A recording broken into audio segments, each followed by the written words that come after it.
Welcome back to Beyond the Gates Uncovered, where secrets, family, and vengeance intertwine in ways no one sees coming. Tonight, we turn our focus to the Hawthorne family and the haunting reappearance of Isaiah, the son who was never meant to come home. For years, his name lingered in whispers, his past sealed behind the polished doors of Fairmont Crest. But now the truth has surfaced: the prodigal son may also be a murderer. As long-buried crimes rise from the shadows, loyalties crumble and bloodlines twist into weapons. What drove Isaiah to the edge? Was it the crushing weight of his father's pride, the manipulations of his mother, or something far darker hidden in the Hawthorne legacy itself? Stay with us, because the deeper we dig into Isaiah's past, the clearer it becomes every secret in this family was born to destroy someone. In the dense darkness of Fairmont Crest, where every brick was laid with the glory and ambition of the Hawthorne line, the arrival of Isaiah was once regarded as a strange breeze, a son carrying a fresh breath after years of the family being trapped in heavy tradition. Yet what seemed like a beginning for healing proved to be the overture to tragedy. When light fell across long-hidden fractures, it became clear that the mystery around Isaiah was not a lure but a warning. Beneath the composed, educated exterior, there was an abyss he himself dared not face. From childhood, Isaiah was the different one. While Jacob and Luke learned careful speech and the architecture of reputation to inherit their father Elon's legacy, Isaiah sank into a world of questions, doubt, and defiance. He loathed dinners where every word was controlled, where his father lectured about honor, about how Hawthorne blood must never be stained. Darlene, gentle yet calculating, tried to bend him, to turn his rebellion into strength, but with each passing year she grew afraid of the youngest son she could not understand. There was always something like fire in his eyes, not the fire of aspiration, but of a wound that had never closed. When he left for Banneker University, people believed he had found his own road, becoming a counselor, a healer for lost souls. But there the first traces of a dark past began to settle. A student disappeared, an accident was covered, and rumors claimed someone had died on a night when Isaiah was last seen near the dorms. All of it was bundled into the phrase coincidence. He left the school midway, moved to Fairmont Crest as if fleeing something. And when he stepped back into the family home, he brought with him not only unease but the very ghost he thought he had buried. His return came just as the Hawthorns were quietly unraveling, and it thickened the air. Jacob, once his idol, now the family's public face, was proud and exhausted. Naomi, his sister-in-law, cool and unreadable, was the first to notice the strange shifts in Isaiah's behavior. He spoke little, watched often, disappeared for hours, and returned with dirt on his clothes. There was something wrong with his hands, fingers trembling whenever anyone mentioned guilt or atonement. When word spread that police were revisiting an old case at Banneker, Naomi began to ask questions, while Jacob refused to listen. He could not bear the thought that the brother he had protected might be a killer. But secrets refused to sleep forever. A witness emerged, old photographs were reopened. Isaiah's face, uncannily, matched that of the last person seen with the victim, a young student found dead near the woods behind the campus. The cause had never been fully explained, and the evidence had been insufficient to indict. Yet with his presence at Fairmont Crest, everything began to circle back. While the Hawthorns outwardly guarded their image of respectability, the truth inside started to rot. Elon, the once proud father, blamed Darlene for shielding their tainted child. She stayed silent. No denial, no explanation, holding tight to a secret she knew would destroy them all if spoken aloud. Knowing time was tightening, Isaiah spiraled. He tried to convince himself that the death long ago was an accident, that he had not intended it.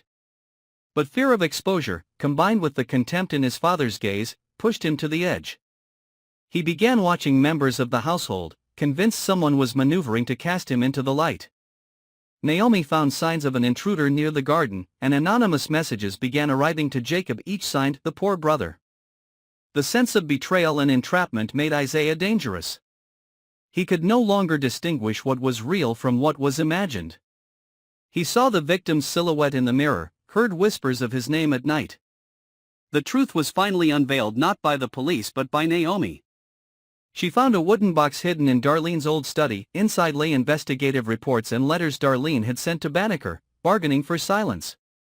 The death back then had not been purely accidental, there had been a struggle, there had been intent to conceal, and there had been money exchanged for oblivion. Darlene had sacrificed her own reputation to keep Isaiah free, and in return she had forfeited her soul. When Naomi placed those documents before Jacob, she never expected the shock to shatter everything faster than any confession could. Jacob no longer knew whom to hate: his parents for deceiving him all these years, or his brother for dragging them into a swamp of lies. Elon raged and swore to cut Isaiah from the family. But the fury arrived too late. When Isaiah realized the edifice had crumbled, he vanished from the house, taking with him a ring engraved with the hawthorn emblem he had once vowed never to remove. No one knew where he went. They only knew that by morning there was blood on the lake behind the garden and, on his desk, a sheet of paper with a trembling line. Once the truth is exposed, none of us remains innocent. From that day, Fairmont Crest fell into silence. Darlene left the city, Elon withered, and Jacob lived in torment. He had lost his brother, his trust, and the certainty of whether Isaiah was truly dead or merely hiding, preparing for another form of return. No body was found, only wet footprints leading into the woods and vanishing. The question still hangs against the cold walls of the estate: was Isaiah the victim of prejudice, or truly a man with blood on his hands? Will he return to reclaim his honor, or to take revenge on those who betrayed him? And if he is still alive, what awaits the Hawthorne family of redemption, or another storm bearing down, where the boundary between guilty and innocent dissolves into nothing at all? The night around Fairmont Crest has never been truly silent since Isaiah vanished. The wind carries the sound of something unsettled, unanswered questions, broken vows, and ghosts that refuse to rest. The Hawthorne estate, once a symbol of strength and legacy, now feels like a mausoleum built on shifting ground. Every creak of the wooden floors echoes the same question: was it guilt that drove Isaiah to disappear, or vengeance that keeps him hiding in the dark? Jacob finds himself trapped between anger and longing, haunted by the thought that the blood on the lakeshore might have been planted, a distraction, a warning, or a promise. Darlene, in exile, writes letters she never sends, confessing to sins that may not even be hers. Elon's health declines under the weight of secrets, muttering his son's name at night as if calling him back might restore order. Yet somewhere, deep in the forest beyond Fairmont Crest, something moves, too deliberate, too alive to be just the wind. Rumors begin to circulate across the town: a shadow seen near the edge of the property, a flicker of movement on security footage that no one can explain. Naomi, restless and determined, starts her own search. What she finds in the sealed basement of the estate shocks her: a trail of photographs, newspaper clippings, and recordings that hint at something far greater than one family's tragedy.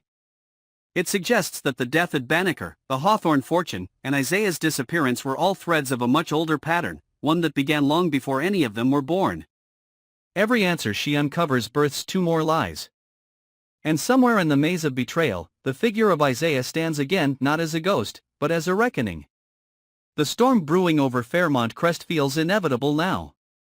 When bloodlines rot, truth becomes the only weapon left. But whose truth will prevail? If Isaiah returns, will it be to clear his name or to drag them all into the abyss he escaped?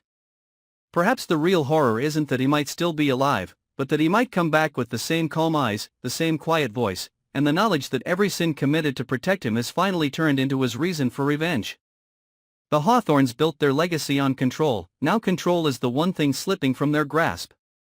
And as thunder rolls over the hills, one thought hangs heavy in the air: in this family, guilt doesn't die, it only changes hands.